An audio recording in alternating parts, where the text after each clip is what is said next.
Welcome back to my channel. Today we're going to be talking about biblical realities, wealth, and its dual nature. And today we're going to specifically look at a Bible character called King Nebuchadnezzar. Now that's a very long name, and go ahead and put a comment to see if I pronounced it right, but I'll do my best. For those who are here for the first time, please go ahead and subscribe and like my channel. And for those who've been here before, let's dive into it. While the Bible showcases numerous examples of individuals who harnessed wealth for God's glory and the betterment of others, it also candidly portrays instances where wealth was misused or became a stumbling block. Let's delve into some of these accounts to underscore the dual nature of wealth and the complexity it brings. And today we'll be looking at King Nebuchadnezzar, hubris and humbling. In the book of Daniel, we encounter King Nebuchadnezzar, whose unparalleled wealth and power led to arrogance. Despite receiving warnings from Daniel about his pride, Nebuchadnezzar attributed his accomplishments solely to his own might. God's response was swift and humbling, leading to a period of madness until he acknowledged the true source of his blessings. Nebuchadnezzar emphasizes that wealth, when devoid of humility and gratitude, can lead to downfall. Amidst the pages of ancient history, the tale of King Nebuchadnezzar emerges as a fascinating mosaic of power, hubris, and a humbling journey that even Hollywood scriptors might envy. Nebuchadnezzar, the ruler of the mighty Babylonian Empire, was no ordinary monarch. His reign was characterized by grand conquests, awe-inspiring architecture, and a touch of overconfidence that would put even the most self-assured to shame. Picture this: Nebuchadnezzar surveying his empire from the terraces of his opulent palace, his chest puffed up with pride that rivaled the height of his ziggurats. He looked upon the majestic hanging gardens, a feat of engineering that showcased his empire's splendor to the world. Yet, beneath this veneer, might lay a lurking arrogance that was about to trigger a sequence of events no one could have predicted. Enters Daniel, the wise sage and interpreter of dreams, who dared to challenge Nebuchadnezzar's perspective. Nobody had dared to. The king's dream of towering trees being hewn down and later restored were an allegorical prelude to his own life. Despite Daniel's counsel to temper his pride, Nebuchadnezzar's hubris soared higher than his eagle. But oh, how the tables turned. Nebuchadnezzar's ego took a celestial tumble as he lost his sanity and wandered the fields, seemingly transformed into a character straight out of the Shakespearean comedy. The king, who once strutted like a peacock, now resembled a rooster that had been misplaced its crow. His appetite for control had led him down a path of madness, an irony not lost on history's annals. Nebuchadnezzar's period of delirium was a poignant reminder that while wealth and power, when paired with arrogance, can lead to a dramatic fall from grace. His crowning glory had become his crowning embarrassment.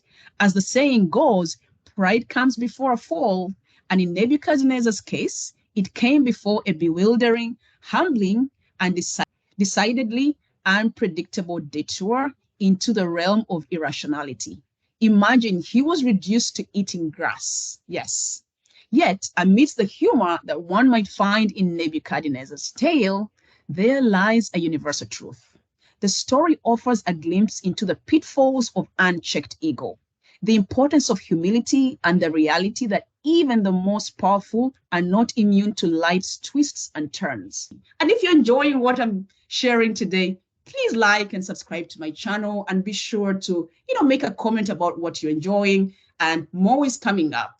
Nebuchadnezzar's journey is a reminder that wealth and authority are best wielded with a balanced perspective and a dose of humility that keeps us grounded. As we chuckle at the thought of a regal figure prancing about with feathers ruffled, let's also pause to consider the lessons woven into Nebuchadnezzar's story. To get deeper into how King Nebuchadnezzar's humbling and hubris experience, let's get back into the annals of history. King Nebuchadnezzar of Babylon emerges as a figure whose journey traces the contours of hubris and the humbling force of reality. Imagine the opulent courts of ancient Babylon, where Nebuchadnezzar held sway over a sprawling empire that dazzled the world with its might and grandeur. His reign was marked by towering ziggurats, majestic palaces, and a self-assuredness that could rival even the most charismatic leaders of today. Picture this: Nebuchadnezzar, seated upon his gilded throne, adorned in the finest regalia, and gazing up outside a city that bore his mark of dominion. His reputation extended far and wide, a ruler who orchestrated the construction of the fabled Hanging Gardens of Babylon, an architectural marvel that symbolized his unparalleled power. But beneath the shimmering facade of his achievements lurked a lesson that was about to play out in the most unexpected and humbling way. Enters the prophet Daniel, a sage who possessed insights that transcended the superficial trappings of Nebuchadnezzar's reign. Through a series of dreams and interpretations, Daniel painted a picture of a king whose glory and arrogance would lead to a humbling fall. Nebuchadnezzar's very dream of a great tree that was felled and later restored was a foreshadowing of his own narrative, a tale of pride that needed tempering. And so it began, a sequence of events that would put even the most imaginative playwright's pen to shame. Nebuchadnezzar's arrogance reached new heights as he looked out at his realm and proclaimed, "Is this not the great Babylon I have built as the royal residence by my mighty power and for the glory of my majesty?" The echoes of his words were still in the air when a divine response ensued, a humbling and bewildering journey into madness. Nebuchadnezzar, the mighty ruler who once stood tall as a symbol of power, found himself stripped of all his sanity and wandering the fields, a sight that could easily be mistaken for a scene from a comic tragedy. The very control he had so fervently pursued had eluded him, replaced by a state of vulnerability that belied his regal persona. And yet, amidst the dramatic turn of events, there lies a profound lesson that resonates throughout history's corridors. Nebuchadnezzar's tale is a vivid reminder that wealth, authority, and grandeur, when nurtured by unchecked pride, can lead to a startling reversal of fortune. The king who once orchestrated the construction of awe-inspiring monuments now found himself a character in a narrative that questioned the very essence of his power. With a touch of humor, we can imagine Nebuchadnezzar's transition from king to wanderer, a transformation that in a more contemporary setting could easily be likened to a CEO suddenly embracing street art. His story serves as a universal parable, reminding us that the pursuit of power and prosperity should be guided by humility, empathy, and keen awareness of the unpredictable nature of life. Or maybe we can imagine a CEO who probably becomes homeless. Maybe that's a more realistic kind of what Nebuchadnezzar went through. Anyhow, he wandered into and became somebody who was actually eating grass. That's really something we can't even imagine to this day. So let Nebuchadnezzar's journey be a source of both amusement and introspection. As we marvel at the twists and turns of his narrative, let us also glean the timeless truth that power without the anchor of humility is a sail that can be easily carried away by the winds of fate. May we all find a touch of levity in the grand tapestry of human ambition, and above all, a deeper understanding of the significance of a humble heart.